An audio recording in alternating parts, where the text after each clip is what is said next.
Last week, as we know, has involved dramatic developments with the Russian warnings to Britain and France and the announcement by Russia of tactical nuclear weapons drills.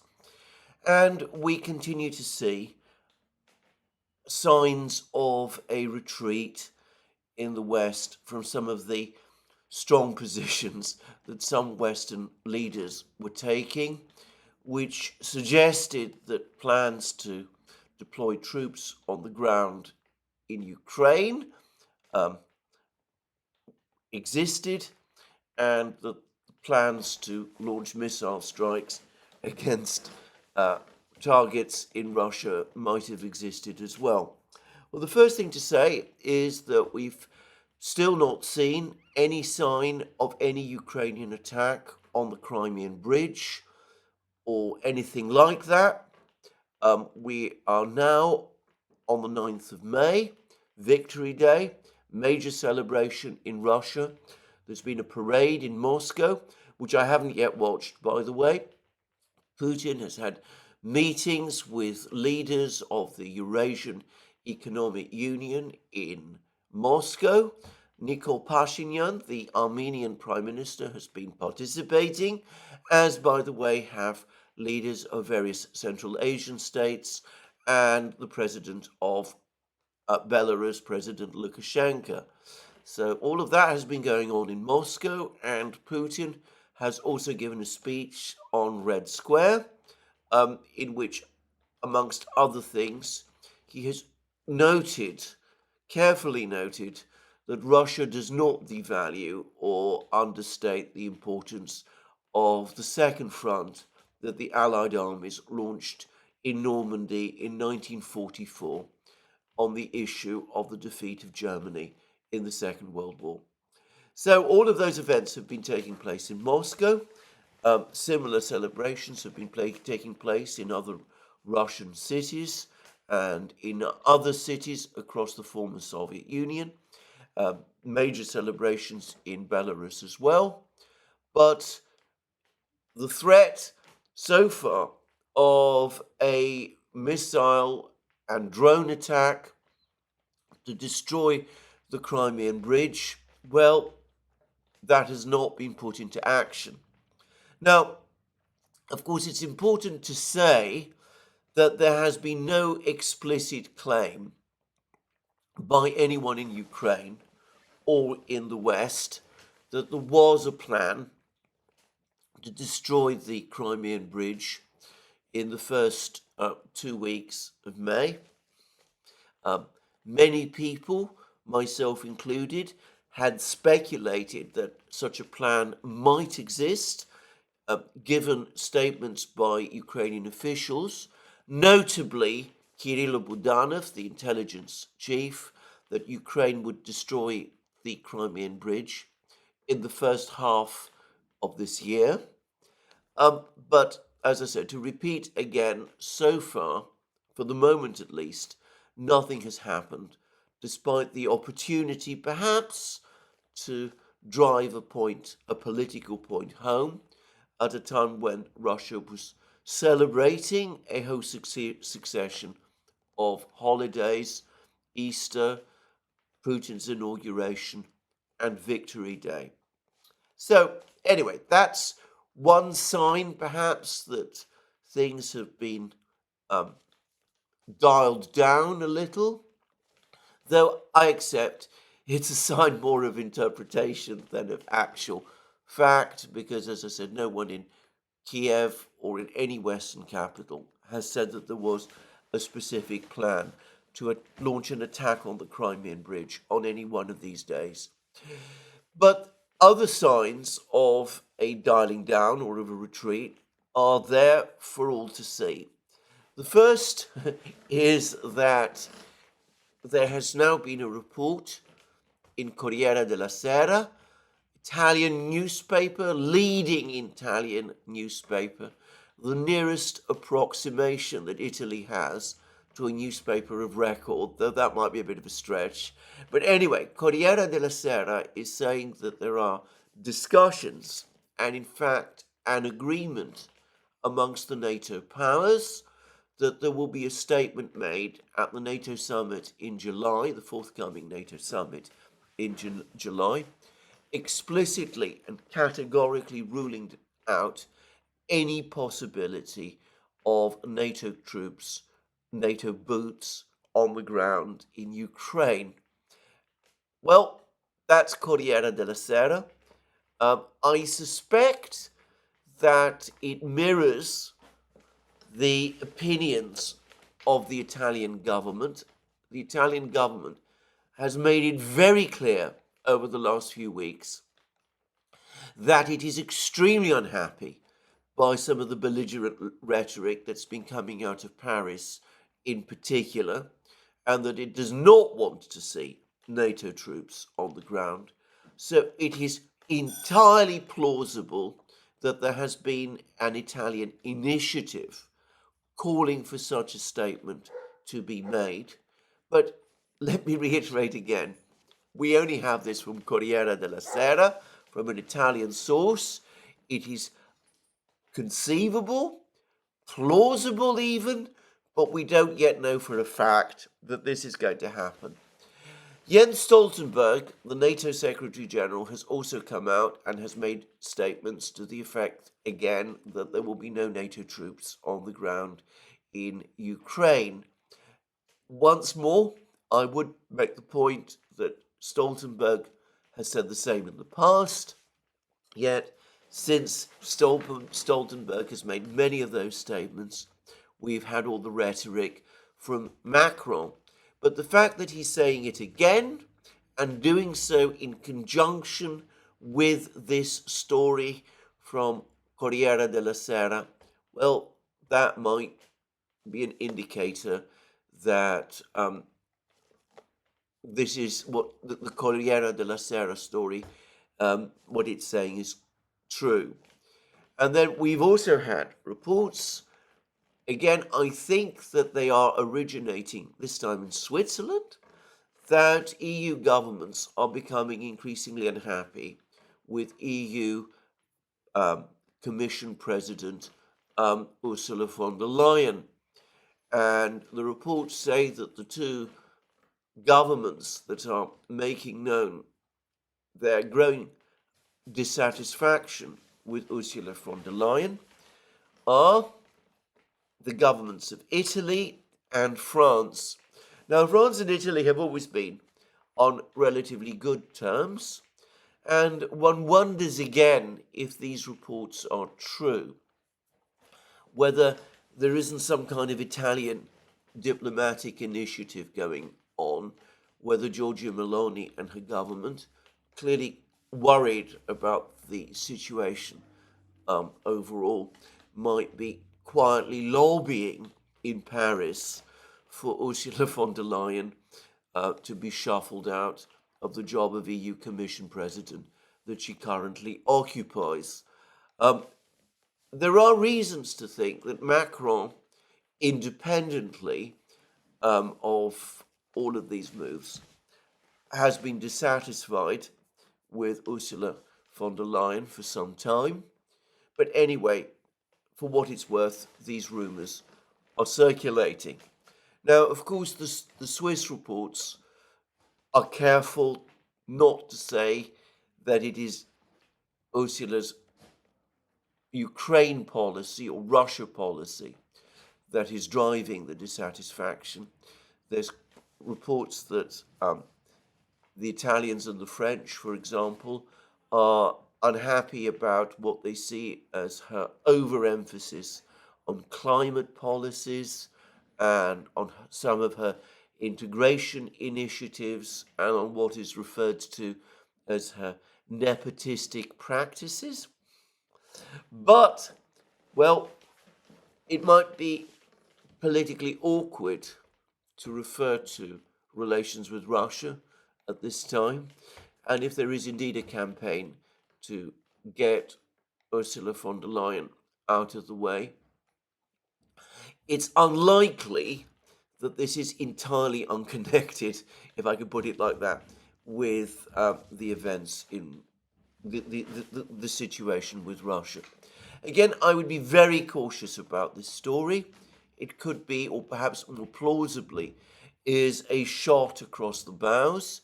I would have thought the Germans are going to insist on Ursula's reappointment as EU Commission President, and personally, I fully expect her to be reconfirmed in that post. So anyway, we're getting all these hints and rumours and things, but the Corriere della Sera story is interesting, and for the record, especially given what Stoltenberg is saying, it's probably true. If it is true, if there is going to be a statement at the NATO summit in July, a statement jointly agreed by all NATO member states and set out in writing that there are not going to be NATO boots on the ground in Ukraine, then it will be a very important event indeed. The first thing to say about it is that despite all of those statements, NATO boots would still be on the ground in Ukraine. We would still have special forces, we will still have advisors, we will still have British technicians helping to program storm shadows, all of that kind of thing. But those operations would continue to be conducted as they have been right from the start of the special military operation, in a covert form. An open, official, publicly declared commitment of ground forces in Ukraine would have been formally ruled out. And though, of course, NATO can always change the policy, drop a statement and replace it with another, I would have thought that this would be a major obstacle. A statement like this would be a major obstacle to such deployments going forward. And if we do have such a statement, I'm going to suggest that that will be, in effect, the deciding moment, the final deciding moment in the Ukraine war. Because as we will see shortly, the situation on the battlefronts continues to go very badly for Ukraine. There is no real prospect of Ukraine by itself defeating the Russian army. There are more and more open admissions to that effect in the Western media. It's now widely acknowledged that Western military aid will not be able to turn the situation round, especially with the Russian army re-equipped and reinforced and now toughened by experience. So, in the absence of a direct Western military commitment on Ukraine's behalf, a defeat for Ukraine looks inevitable.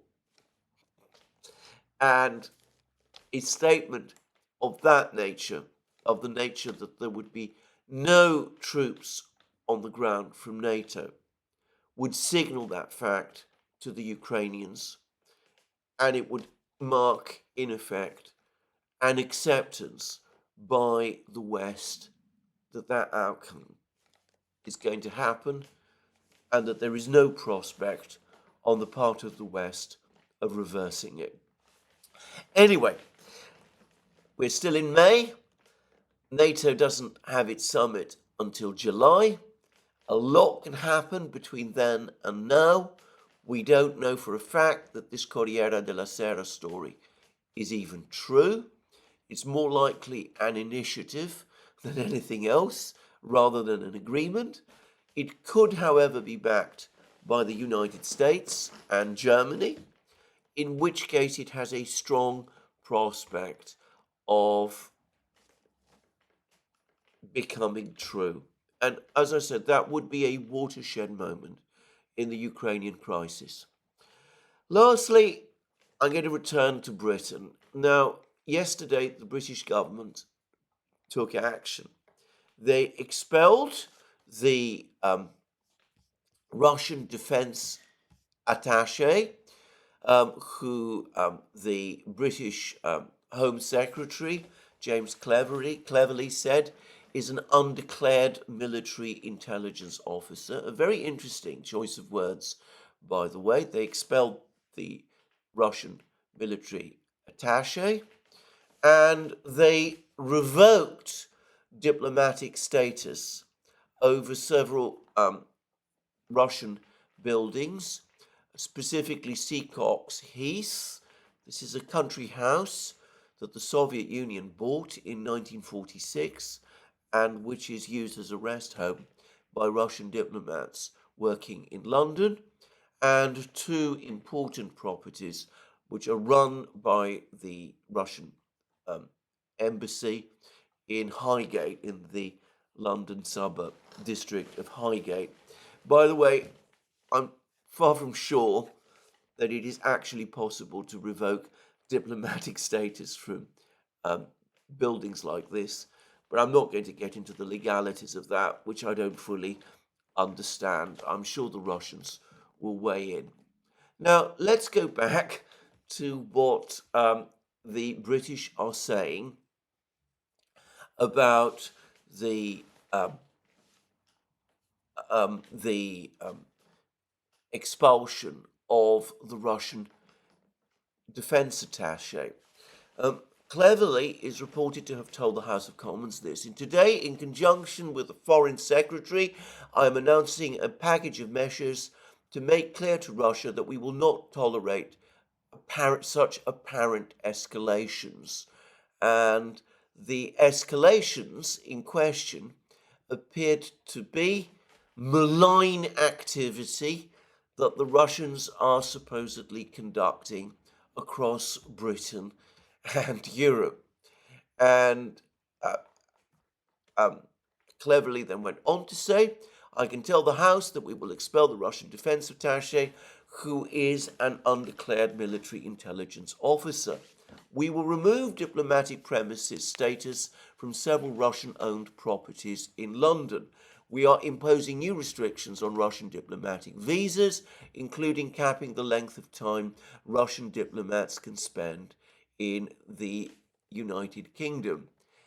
In the coming days, we should expect accusations of Russophobia, conspiracy theories, and hysteria from the Russian government. This is not new, and the British people and the British government will not fall for it, and will not be taken for fools by Putin's bots, trolls, and lackeys.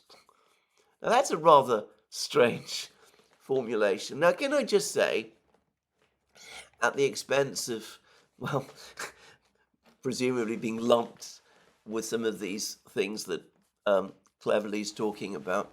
Anyway, let me just say that what immediately struck me reading this is that cleverly the British government are not actually saying that the Russian defense attaché, Colonel Elevik, has actually engaged in activities that are incompatible with his diplomatic status, which suggests that they have actually no evidence that he has done anything wrong. And he is the only Russian diplomat who is actually being expelled. Now, it is undoubtedly true that defense attaches, pretty much all defense attaches, fulfill a military role. This is an intelligence role. This is true of Russian defense attaches. It's true of the attaches of the Western powers as well, including the ones that are posted to Moscow. They do have a diplomatic role as well. Military attaches are an important point of contact between the militaries of the various powers, and if the Russians retaliate by expelling the British military attaché in Moscow, which is highly likely, then, of course, connections, contacts between the Russians and the British will have been reduced even further. And there's been a commentary, I believe, on Sky News, which already is ringing alarm bells about the consequences of that. But to come back to this statement, it's looking a little to me as if Colonel Elovic is being expelled because he is the defense attaché, not because the British have actually been able to establish that he's doing anything specific that merits his expulsion. Just saying. Now, I have to say, and I do wonder whether all of this is really more connected with the events that took place in Moscow on the 6th of May, when the British ambassador was summoned to the Russian Foreign Ministry and given a very, very tough warning by the Russians. Was told that following Cameron's statements about Ukraine being at liberty to use its missiles to strike at Russian territory, the Russians, in the event that that happened, would respond by considering themselves at liberty to launch strikes against targets, military targets, anywhere, British military targets, anywhere in the world, including ultimately Britain itself. Whether the British, who must have been shocked by this warning from the Russians, which has been barely reported here in London, whether the British, who are obviously heeding this warning, whether the British feel that they must, at the very least, make some move against the Russians, if only to show to the Russians that they're not going to just let themselves be steamrolled over by the Russians in the way that happened on the 6th of May. And whether that is the real reason why Colonel Elovic and all of these is being expelled, and why all of those other actions are being taken. Well, I mean, it's speculation, of course, but look at the timing and look at the way in which the British government has, in effect, failed to cover this whole incident. The British media, rather, has failed to cover this whole incident with the British ambassador being called to the Russian Foreign Ministry. And as far as I know, the British government has not even commented formally about that event. So, just saying. Now, there's been an extraordinary article about these events, these latest events in The Guardian, about the only newspaper in Britain that has covered them at all. And it really is a very amazing article indeed. And the first observation to make is that it is made by someone who is clearly a senior person. He is apparently a former US intelligence official. He works for the Carnegie Endowment, and that generally also tends to point to somebody who's well connected in the United States. I'm not going to read this article through, but what I'm going to say about it is this. Basically, it turns the madman theory, formerly often associated with the former US President Richard Nixon, on its head. Richard Nixon is supposed to have said at the time of the Vietnam War that he wanted to project to America's adversaries, to the Soviets and the Vietnamese, the idea that he was some kind of a dangerous madman who might launch nuclear weapons at the smallest opportunity, at the the first opportunity, if he felt angry enough, and that would keep the Soviets and the Vietnamese off balance and would prevent them pushing too far in terms of taking action against the United States. I've always been a little skeptical about this story because the reality of Nixon's behavior as President of the United States was actually completely different. He engaged in serious negotiations with the Soviets especially, and established friendly relations with Soviet leaders, including Leonid Brezhnev. But anyway, that is the madman theory, where, well, this Guardian article, as I said, takes it and puts it on its head. It says that the Russian nuclear weapons drills must be taken seriously, not because the West has done anything that might provoke them. There's no mention in the article of Macron's comments about deploying French troops to Ukraine, or Cameron's comments about the Ukrainians being at liberty to use British missiles to strike at targets deep inside Russia. Rather, it's these threats must be taken seriously because Putin is this power-mad dictator, an unstable autocrat surrounded by yes men.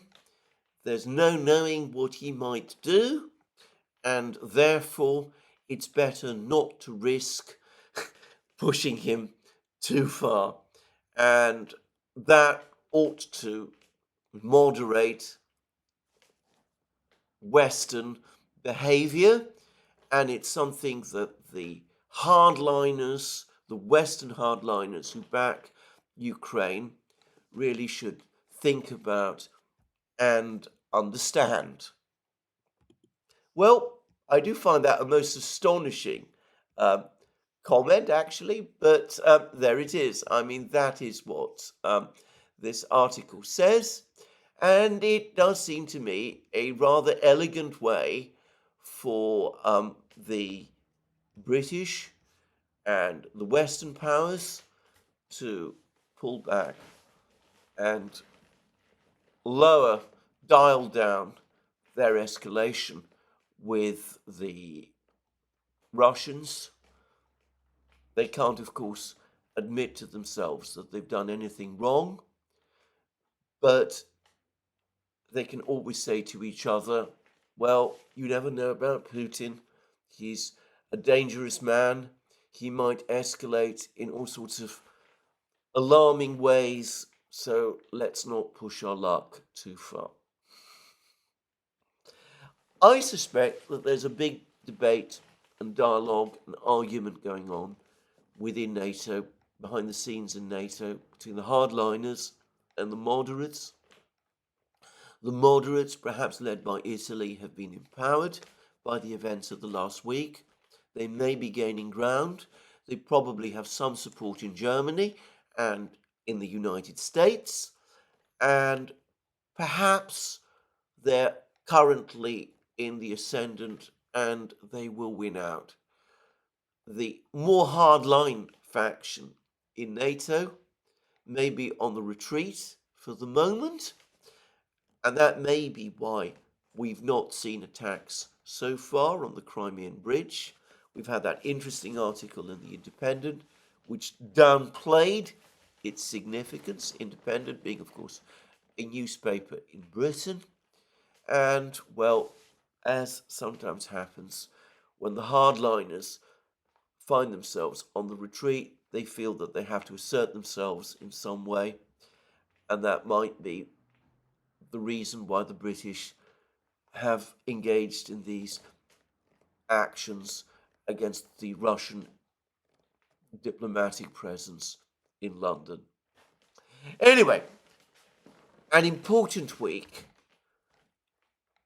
We haven't yet seen how all the pieces are going to fall, but for the record, for the moment, things do appear to be quietening down. And as I have said, if what Corriere della Sera says is true, and we do get a statement from NATO at the July summit that there are not going to be any boots on the ground in Ukraine, it will indeed mark a watershed moment, and in some respects, the opening of the final chapter in the Ukraine war. Now, I think this is going to be probably my last commentary about the events of the last few days, important though they have been. Of course, if there is an attack on the Crimean Bridge or missile strikes deep inside Russia, then of course we might have to revisit this topic again. But for the moment at least, I'm going to change focus and start discussing other, perhaps rather less fraught subjects in the next series of programs. At least that's what I hope to do. I am going to make one observation, however, and that is that throughout the period of the special military operation, going back all the way to its start, but perhaps reaching a flood point moment in the late summer and autumn of 2022, there have been commentary after commentary in the Western media about supposed threats from Putin to use nuclear weapons over the course of the Ukraine war. Now, as I have repeatedly said in program after program, none of those alleged threats that people were talking about had ever been made by Putin. People were reading meanings into his words which simply were not there. Now, we have had an actual warning from the Russians about potential use of nuclear weapons, including tactical nuclear weapons drills. And what is the response across the West? A curtain of silence has fallen. Perhaps that more than anything else tells you how serious the situation over the last week has been. And it also tells you, by the way, the extent to which all those previous commentaries about Putin threatening the use of nuclear weapons were, shall we say, propaganda more than fact. Anyway, let's now move to the situation on the front lines in Ukraine because, well, I'm not going to say that the news has been dramatic because it hasn't been. It's more of the same, but more of the same is of Russian advances and of massive Russian devastation of Ukrainian positions. Now, the first thing to say is that, as I discussed in my program yesterday, the Russians have carried out another massive missile strike, and had carried out another massive missile strike on Ukraine in the early hours of the 8th of May. And we've had a commentary about the nature of the targets from the Russian Defense Ministry. And it reads as follows. In response to the Kiev regime's attempt to damage Russian power facilities, this is now the excuse the Russians are giving for their military strikes against the Ukrainian energy system. The Russian armed forces launched a long-range, high-precision group strike by sea and air-based missiles, the Kinjal aeroballistic hypersonic missile system, unmanned aerial vehicles at power facilities, as well as enterprises of the Ukrainian military-industrial complex. The goal of the strike has been achieved. all the assigned targets have been engaged. As a result of the strike, Ukraine's ability to produce military hardware and deliver Western-made weaponry and military hardware to the line of contact has been significantly reduced. Units of the Zapad group forces improved the tactical situation along the front lines and completely liberated Kislovka. And further on, the Defense Ministry also says that they have also liberated Novokalinova. So anyway, let's go and discuss the missile strike first. The first thing to say is that the Russian Defense Ministry confirms that the strikes consisted of both drones, Uranium-2 drones, and long-range, high-precision missiles. And these missiles were both sea and air-based. So it looks as if, well, in fact, it's confirmed that they included the usual KH-101s launched by the Russian Strategic Air Force, Tupolev 95 bombers, and also Kalibr missiles launched by sea. We're also told that Kinzhal aeroballistic hypersonic missiles were launched. We're, of course, not given the quantities of these missiles. The Ukrainians are saying that it was about 60 missiles. They claim to have shot down around 90% of them, which I don't think anybody any longer takes especially seriously.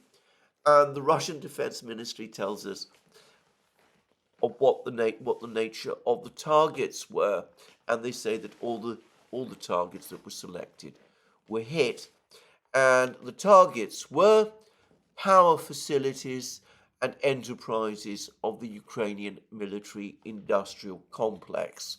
And we're told that Ukraine's ability to produce military hardware and deliver Western-made weaponry and military hardware to the line of contact has been significantly reduced. So, power stations, and there's reports of at least one power station being taken out of action. Apparently, yesterday, the Ukrainian energy company, the state-run company that runs Ukraine's energy system, had informed Ukrainians that for much of the night there would be a complete cutting off of power. So clearly, despite Ukrainian claims that most of the missiles were shot down, significant damage was done, and I understand that there are pictures and film of this now circulating on the internet. But the other thing that was done was that factories, military industrial factories, were also attacked, and almost certainly warehouses housing Western equipment. And the fact that Kinzhal missiles were used also suggests that some of the targets that were attacked were targets which are protected by air defense missiles. The Russians seem confident that their Kinzhals can penetrate current Ukrainian air defenses, even when they are heavily protected by air defense missiles. And there are reports that some of these strikes took place around Kiev. So this is a massive strike. It does seem as if significant damage was done. It took place right across Ukraine. There are reports that up to 60 missiles were used in the strike.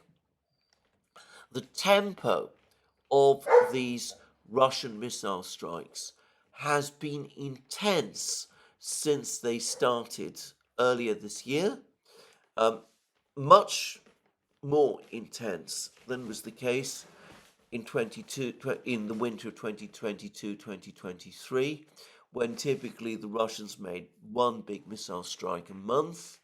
Now they make several.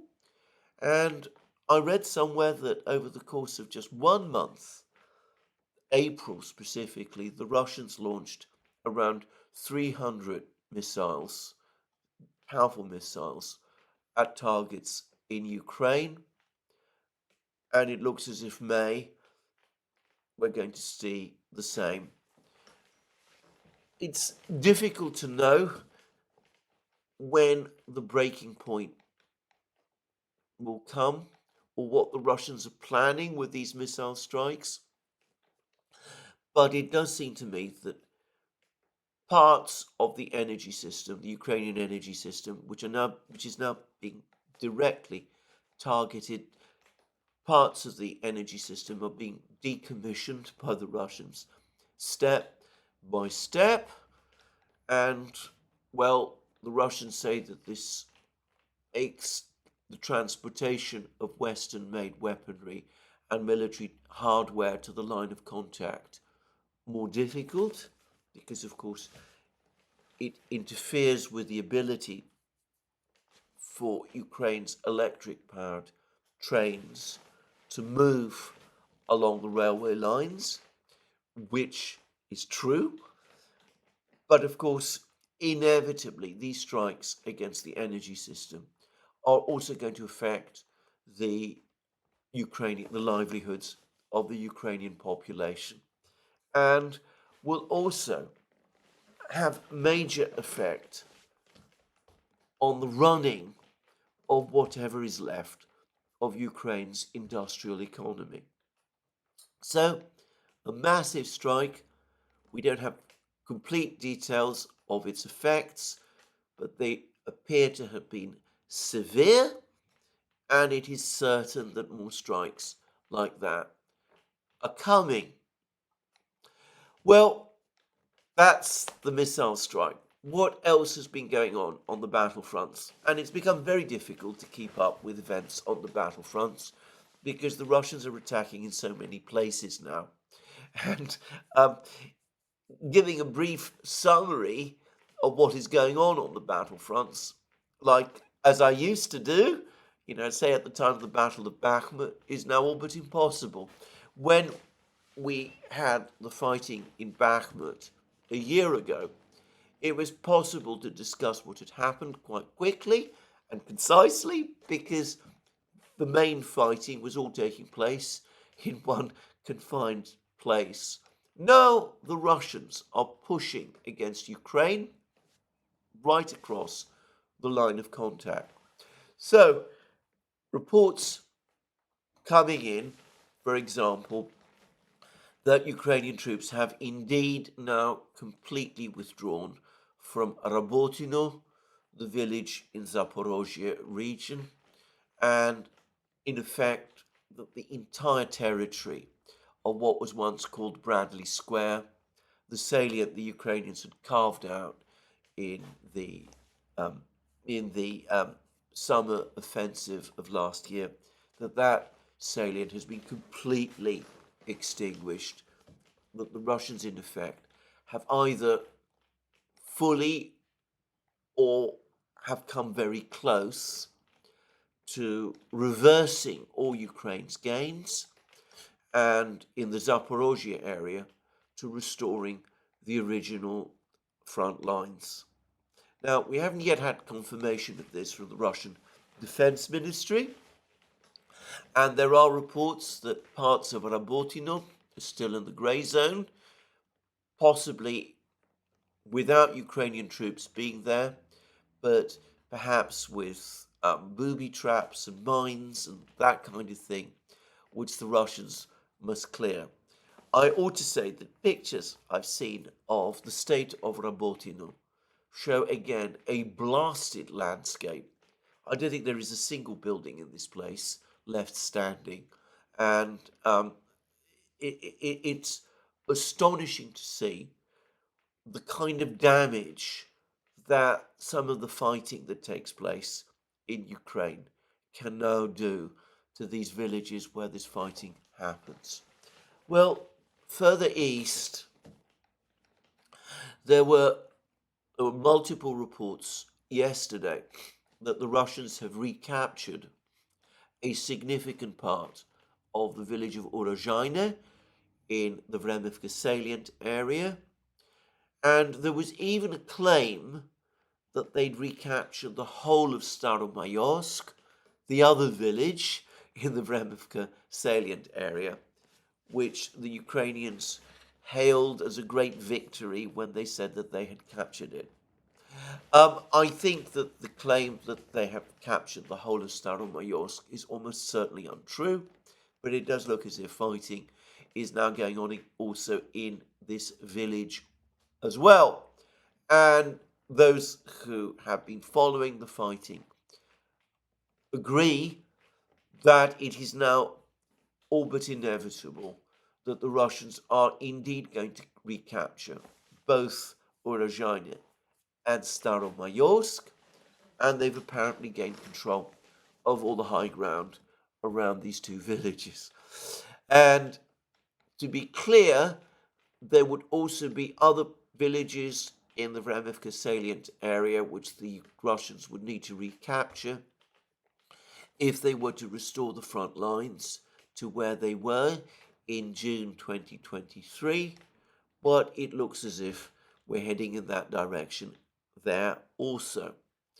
There's also all kinds of activity a little further to the east,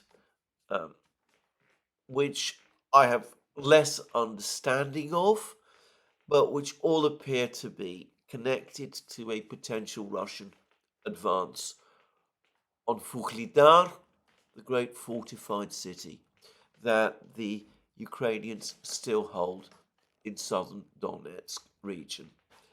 And there's been reports again from the Russians that they're now making real progress in the area of Novomikhailivka, that they've managed to gain more ground in the village of Paraskovyevka, which is immediately to the west of Staromikhailivka, and that they're preparing an attack on the rather bigger village of Konstantinovka, which lies directly to the west of Paraskovyevka, which is the main logistics point of the Ukrainian military in this area. Konstantinovka is also important because it lies astride one of the major supply roads to Vuhledar, further to the south. So, fighting going on there as well. Some reports a couple of days ago that the Russians have now largely cleared the village of Georgievka. Advances here by the Russians have been very slow, but this is a village to the west of Pobieda and Marinka, which the Russians captured some time ago. Again, this clearly aims to advance further and to cut off the roads to Vuhledar, the supply roads to Vuhledar, which is located to the south. And lots of news has been coming from Krasnogorovka, the small town to the north of Marinka and to the south of Avdiivka. I said yesterday that it looked as if the Russians had made significant advances in Krasnogorovka. There are reports that the Russians are close to cutting off a Ukrainian unit, which is located in the northeast of Krasnogorovka, that the Russians have now reached a hospital complex in the north of Krasnogorovka, which is the one remaining high-rise building that the Ukrainians still control, that there's fighting going on for this hospital building, that if this hospital building is indeed captured by the Russians, then that will in effect be the end of the battle. Now, again, I would say that if it is indeed the case that Ukrainian troops in Krasnogorovka, in parts of Krasnogorovka, are at risk of being surrounded, then that would repeat what happened in Avdiivka a few weeks ago. But I would guess that this time the Ukrainians, rather than allow that to happen, will pull those troops back, perhaps abandoning their equipment, and will retreat through whatever gaps there still are in the gathering pincers, in the closing pincers, and will pull their troops out of Krasnogorovka as quickly as they can. As I've said many times, I think it was a huge mistake for the Ukrainians to try to defend Krasnogorovka for as long as they have done. And this morning, there was reports that the Russians in the Ocheretino, Berdichi, Avdiivka area have captured the village of Umanske. This is a village that lies to the west of Ocheretino and Berdichi. Again, I can't confirm this, and the reports so far are unreliable, but it may very well be true. And that they're very close now indeed to capturing the next village to the south, which is Netailevo. And as I discussed in my program yesterday, the Russians seem to be also making further advances in other villages, Sokol, Novo Alexandrovna, and the rest, all located to the west of Ocheretino. So significant Russian advances continuing there. The Ukrainian troops apparently fiercely complaining about the lack of fortified positions in the area and the impossibility of holding the Russians back and of the heavy losses that they are suffering. And as I said earlier in this video, the Russian Defense Ministry has now confirmed the capture of Novokalinovo, village to the east of Ocheretino, located immediately to the west of the H20 highway. The Russians have not yet confirmed, the Russian Defense Ministry has not yet confirmed the capture of Keramik and Arkhangelskoye to the north of Ocheretino, well, and to the north and east of Ocheretino, but presumably those confirmations soon coming also. As I said, it's been a consistent pattern for the Russian Defense Ministry to delay the announcement of the capture of villages. So sometimes it can take more than a week before the Russian Defense Ministry confirms that a place which reports on from the ground and even film from the ground show has been captured, that it has actually been captured. And to reiterate again, I expect that before long, we're going to have another meeting between Shoigu and Putin in the Kremlin, probably, with Shoigu reporting to him on the events in the fighting around Avdiivka and on the fact that this major breakthrough in the Avdiivka sector has taken place, that Ocheretino and all of these other villages have been captured, that a massive hole has been punched through the front lines, that there is now a real possibility that the Ukrainian forces in Donbass are going to be split in two, and that the Russians will be able thereby to defeat the Ukrainian forces both in southern Donbass and in central Donbass in detail, with Ukrainian communication lines cut off and with Ukrainian troops in places like Toretsk and this village which is called New York at serious risk of encirclement.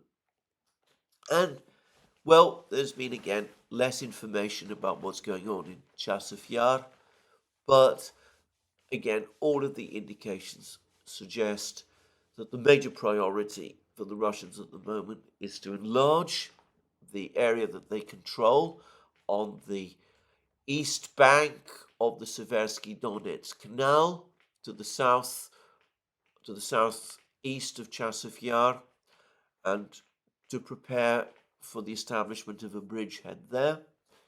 And one can see that the Russians now positioned, strongly positioned, in the northeast of Chasiv Yar, along the east bank of the canal, and to the south of Chasiv Yar, along the canal, and with the micro district coming under relentless attack, that the ground is being prepared for an assault on Chasiv Yar, which I'm going to suggest is probably going to happen in June or July, with many, many commentators now saying that if Chasiv Yar falls, the entire Ukrainian defense system in Donbass will start to unravel, and defense lines in places like Kramatorsk and Slavyansk will also come under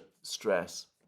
So, this is a very brief overview of the situation on the battlefronts.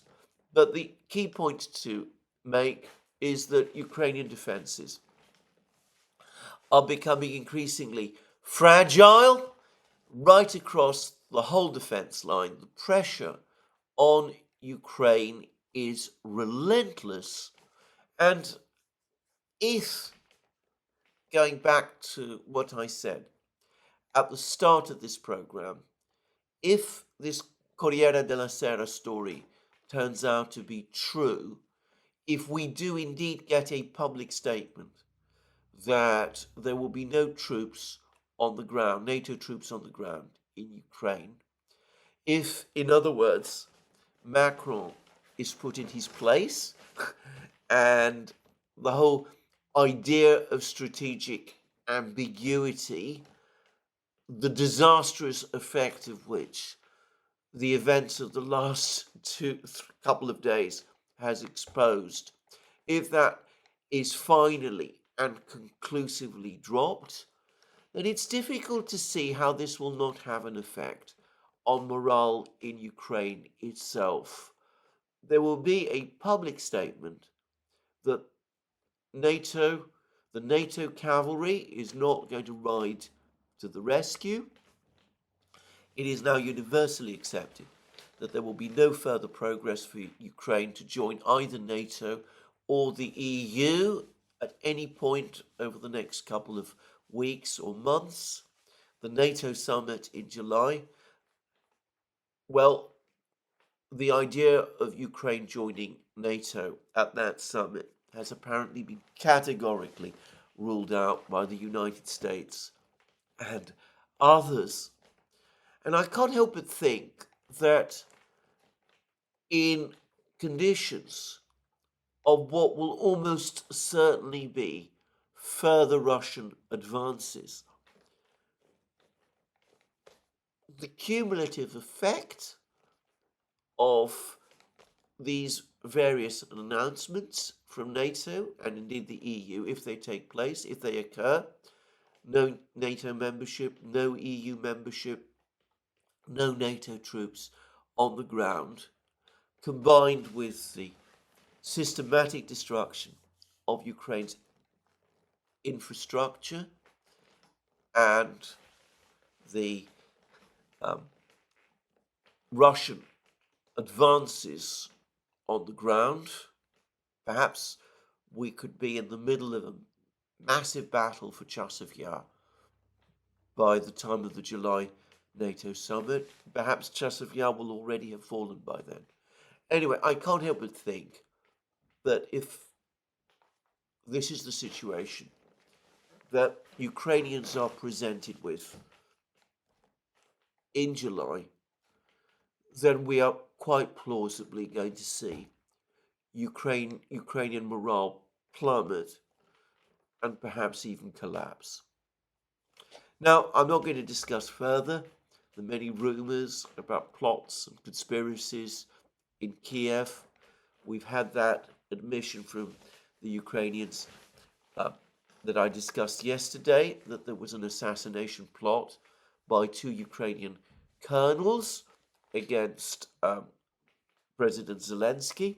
I'd like to correct a mistake I made in my program yesterday. It seems that these colonels do not come from Budanov's organization. Budanov's organization is in charge of Ukrainian military intelligence. These two colonels appear to have come from Ukrainian military counterintelligence. So if Budanov runs the Ukrainian equivalent of MI6, these colonels come from the Ukrainian equivalent of MI5. But anyway, there we are. As I said, if we get all of this accumulation of bad news for Ukraine by midsummer, by the July NATO summit, then it's difficult for me to see how Ukrainian morale can hold the Ukrainians, even if they continue to get dribbles of supplies of Western weapons. We'll start to feel that the West has indeed abandoned them. And it'll be interesting, to put it mildly, to see how that actually plays out in the actual war.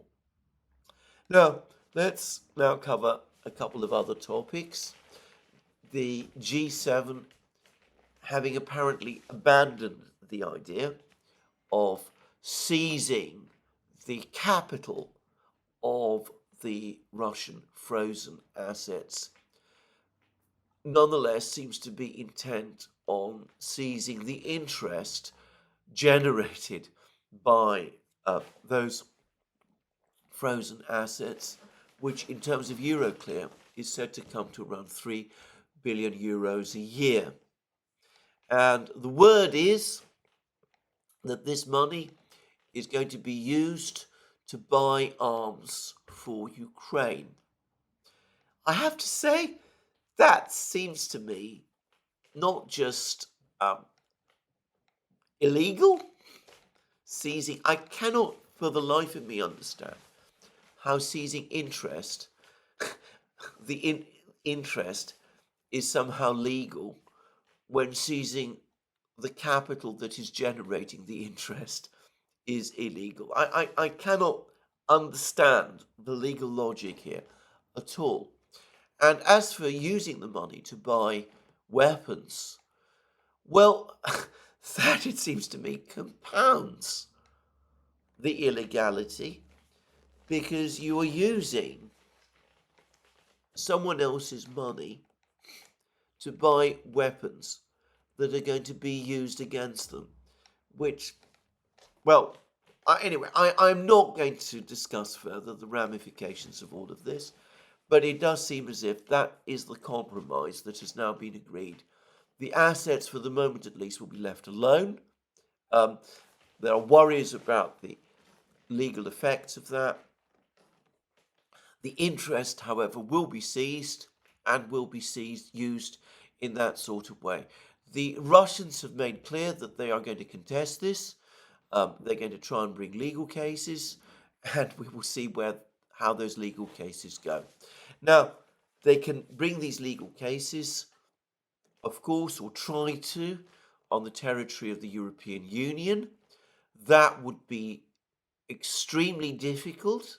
I would have thought that European courts would be very unwilling to go against a decision of the G7 states and of the European Union and of European governments.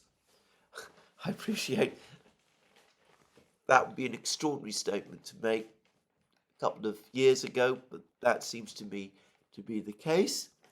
It looks as if, by the way, the earlier reports that the European Court of Justice has cancelled the sanctions against Mikhail Friedman, the Russian oligarch, and his friend Pyotr Arvin were untrue. The European Court of Justice has apparently only watered down some of the earlier sanctions that had been imposed on those two Russian oligarchs, but overall the sanctions remain in place. Just say, that gives one a sense of how difficult I suspect it would be for the Russians to bring claims in Europe. But Euroclear is an international organization. It has a global presence. The Russians can bring court cases against it in all kinds of places. Singapore and Hong Kong are two possibilities. There might be other places as well. It's far from clear that other courts in other jurisdictions will be as willing to go along with what the West demands as the European courts are likely to be. By the way, before I leave this topic, I should say that Bloomberg is now confirming that which many have known, which is that Russian businessmen, when they can, are repatriating their money from the West, where they had squirreled it away to keep it out of the reach of the Russian government, and they are bringing it back to Russia. They've discovered, as Putin repeatedly told them, that Russia is a safer haven for their money than the West is. Now, I don't know how big these money flows actually are. I suspect not huge, because I suspect it's difficult for the Russians in many cases to access their money. But anyway, it does seem as if a lot of this is going on. And I read another report, I can't remember where, but it's been widely circulated in the Russian media as well, that more than half of the people who left Russia in 2022, the young IT people, the entrepreneurs, all of those, the people who thought that they were at risk of being conscripted, anyway, more than half of them have now returned, further strengthening the Russian economy and Russian economic activity. And I expect, for the record, that still more of the people who left in 2022 will go back. In fact, I am sure that it's been significantly more than half. But anyway. And last but not least on these economic topics, there's also reports that Russian revenues from foreign oil sales are now running at close to, well, not record levels, but close to the levels that were achieved at the peak of 2022. There apparently have been higher in April than at any time since May 2022, when there was an oil spike, as we all remember.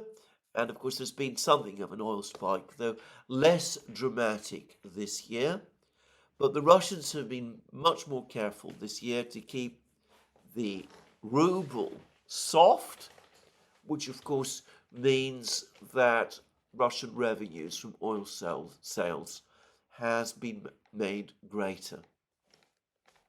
So, altogether, things in Russia looking fairly strong, businessmen returning, bringing back their money, and oil sales strong. Now, elsewhere, President Xi Jinping has visited Yugoslavia, and the Chinese media has been fulsome in its praise of what it calls the ironclad relationship between Serbia and China. There's been an extremely strong editorial about this in Global Times. China-Serbia community with shared future in the new era is promising, and we're told that President Xi received a grand and warm welcome. The national flags of China and Serbia flew along the highway from Belgrade Nikola Tesla Airport all the way to the city centre of Belgrade. Banners showing "Welcome President Xi" and "Warm welcome to endeared Chinese friends" were prominently displayed. Thousands of Serbian people shouted China and Serbia in front of the Palace of Serbia, showing their genuine emotions, which deeply touched and moved the Chinese society. China and Serbia enjoy ironclad friendship, which is extraordinary in the ever-changing international relations. The ironclad friendship between China and Serbia has been tempered by blood and fire. In 1999, NATO bombed the Federal Republic of Yugoslavia. In 2008, China experienced a major earthquake in Wenchuan, China's Sichuan province. In 2014, Serbia suffered severe floods. In 2020, the pandemic broke out. The two countries and their peoples always extend a helping hand without hesitation when the other is in need, and this true friendship of mutual assistance cannot be eroded by time. And of course, Xi Jinping went there to commemorate the attack, the NATO attack on China's embassy in Belgrade, ramming home the point that China and Serbia stand together against the West. So, a very warm, very friendly visit for Xi Jinping, a consolidation of friendly relations between China and Serbia. And of course, Xi Jinping is moving on to Hungary, where he is going to get a similarly friendly reception from Hungarian Prime Minister Viktor Orban and from his government. However difficult in some respects Xi Jinping's visit was in France, and his meeting there with President Macron and with EU Commission President Ursula von der Leyen, Xi's visit to Serbia and Hungary demonstrates, if it does nothing else, that China does have important friends in Europe. Meanwhile, elsewhere, the Israeli offensive against Rafah continues. The United States says that it has stopped supplying weapons and bombs to Israel.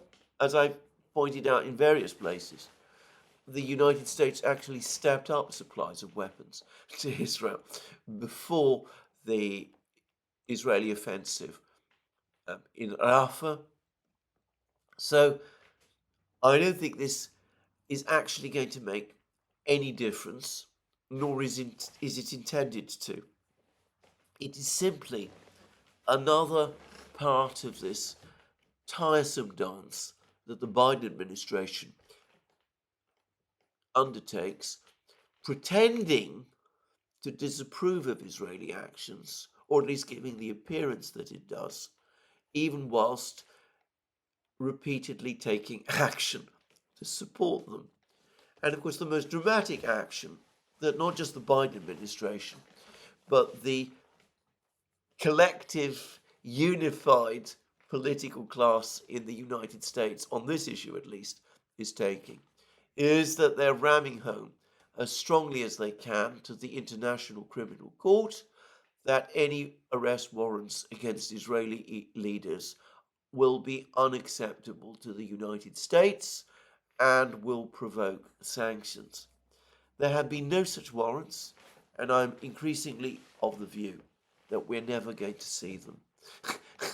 This affair has been disastrous for the reputation of the International Criminal Court. Alex Christoforou and I have done a program about this on the Duran. It has exposed, however, for most of the world, not just who really controls the International Criminal Court, but it has also exposed the overwhelming partiality of the United States in this conflict in the Middle East. Now, I have to say that up to now, the media in the West has been a lot more careful about publishing material about what is going on in Rafah. I suspect that there's going to be a desire to downplay, as far as possible, the events that are taking place there. But to reiterate again a point I have made many times, whatever the Israelis do or think they're doing in Rafah, it is not going to solve their underlying security problems. Hamas will survive in Gaza. In fact, politically, it is going to get still stronger. And Israel's overall diplomatic position will continue to get weaker. And the United States will continue to be more embarrassed. As for President Biden, well, we'll see how this conflict in Gaza, in the Middle East, plays out in the presidential election in November. But one way or the other, it's clear that, the image that he's presenting is one of a weak leader who cannot control what Prime Minister Netanyahu does.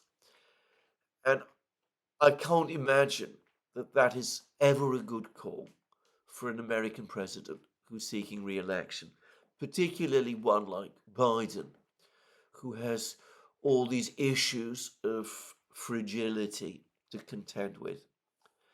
Elsewhere in the United States, the enormously Byzantine and incredibly complex American political system has again once more demonstrated where real power lies. Marjorie Taylor Greene finally moved forward with her attempt to have Speaker Johnson removed from his position as Speaker. Mike Johnson survived, and he did so as a result of an extraordinary coalition of people who came together to back him. The Democrats voted for him. The Democrats have just voted to keep in place a Republican speaker, something which once one would have thought impossible. The McConnell wing of the Republican Party, of course, also supported Mike Johnson. And so did Donald Trump. Donald Trump issued a statement supporting Mike Johnson, saying that this is not the right time to start to change the speaker, that the emphasis must be on winning the elections in November. And besides, Johnson is a good man and should remain where he is. So, unsurprisingly, Johnson remains Speaker and will continue to remain Speaker at least until January of next year. We have seen the power of the American establishment at work, and of course, we see how Donald Trump, for the moment at least, is adjusting to that reality and is going along with it. He has, in effect, reversed his policy both on Ukraine, at least at the moment, and on the border. He's focusing instead, or so it seems to me, on trying to build bridges in advance of the November election, which his latest statements suggest he now expects to win. Whether he will, of course, is an entirely different matter. We shall just have to wait and see. Anyway, to repeat again, I suspect this will be my last discussion, at least for a while, of the events of the last week. The Russian warning to the British and the French, the nuclear weapons drills, the alarm that this has caused across NATO and the West. It looks as if the Western climb down continues, and it looks as if the Russians may be close to forcing a cast iron, or seemingly cast iron, NATO pledge that there will be no NATO troops on the ground in Ukraine, at least not publicly, which, as I've said, would be the end, would mark a watershed moment in the Ukraine war. It would mean that Ukraine is left on its own, and given the Russian offensive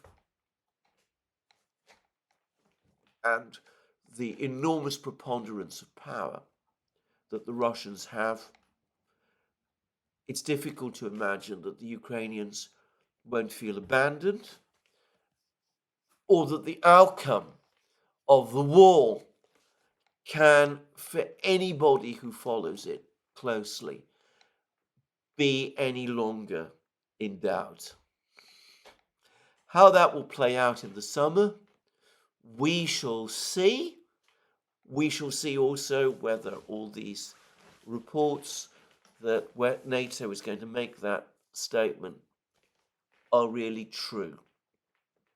But it does look as if the Russians, skilled poker players in diplomacy they unquestionably are, have won an important game, one that plays into their overall strategy, and which, to my mind, gives them an open pathway now to their eventual victory.